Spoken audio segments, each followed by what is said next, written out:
Good morning. I want to lead you in some very special, in-depth thinking about Jesus and Jesus' way. I've entitled this devotional, The Secret Reason. In my study of Jesus' teachings, I have become fascinated by his purposeful hiding of the deeper truths behind his teachings. On the surface, Jesus tells us how to live, how to treat one another, how to pray, how to worship, a multitude of how-tos. But hidden behind and within the simple way of doing is a secret reason for acting the way and living this particular way. In a sense, it's kind of fun to try to peel off the outside layers, like peeling the outside of an artichoke to get to the heart of the artichoke. On the surface, spoken plainly and openly, Jesus gives guidance in the our relationships, even difficult and hostile encounters. For example, Jews were compelled by Roman law to carry a Roman soldier's backpack 1 mile when commanded to do so by the Roman soldier. I'm sure Jesus is aware of the kind of feelings, the anger, and the antagonism that Jews would feel when they were forced to do this, just like you and I would. His instruction to persons in this situation was simple, difficult, but simple, very hard to accept, and even more infuriating, I think, to do. Imagine all the thoughts and feelings one might have while carrying the enemy backpack the entire mile.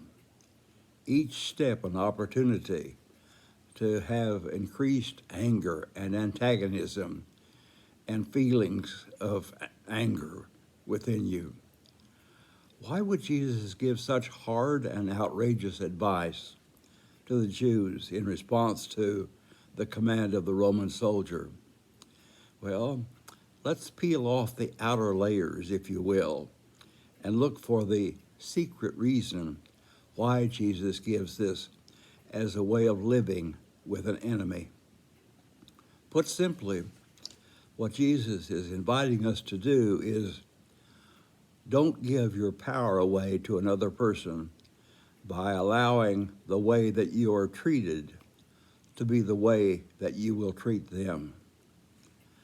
I'm aware of the standard of limitation set forth in the words, an eye for an eye and a tooth for a tooth. You've heard that. You've heard people quote that as revenge within limitation. You have the right to seek a revenge and hurt within the limitations, of course. Whatever is done to you by another, you can do so to them. In this way, you may become just the same kind of person who has been hurt or damaged by another. But you do have a choice. You can give away your power to choose to be who you want to be, to act how you choose to act, or you can choose to react in the way that you have been treated. Choices, each one of them. And Jesus goes to the heart of choosing how we are going to live with one another. For instance, let me give you some contemporary examples, if you will.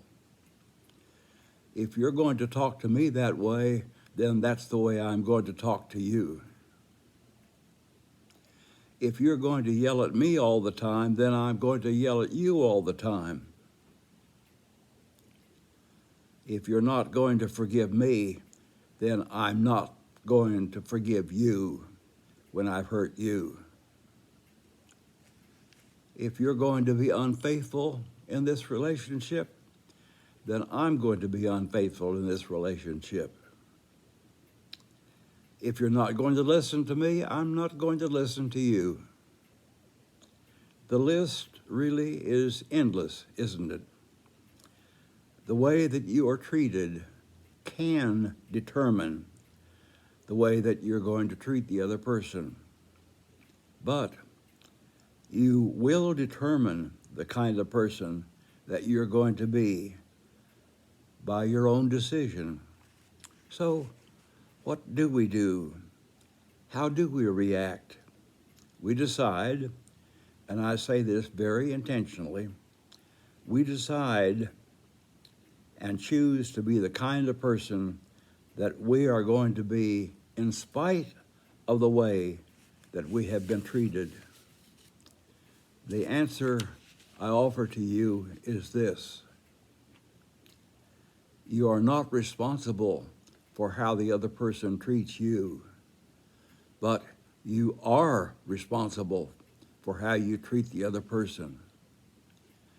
It is a question of how you will use your power, whether you will use your power or lose your power by choosing to do exactly the way you have been treated, or you may choose to use your power to be the kind of person that you really want to be down deep inside. You will know, of course, that I am looking at the way that Jesus lived as an example and model. Does what I am saying fit the Jesus way? Deciding to trust Jesus' way is a tough decision. Every decision like this to follow Jesus has some difficult parameters to it. Following Jesus' way, it gets harder and I think a little tougher. Choosing and following are matters of faith, and many times they have to be redecided again and again, each and every day that we are privileged to live. But we are privileged to choose what kind of person we want to be and are going to be. Choose wisely. Beloved, follow Jesus.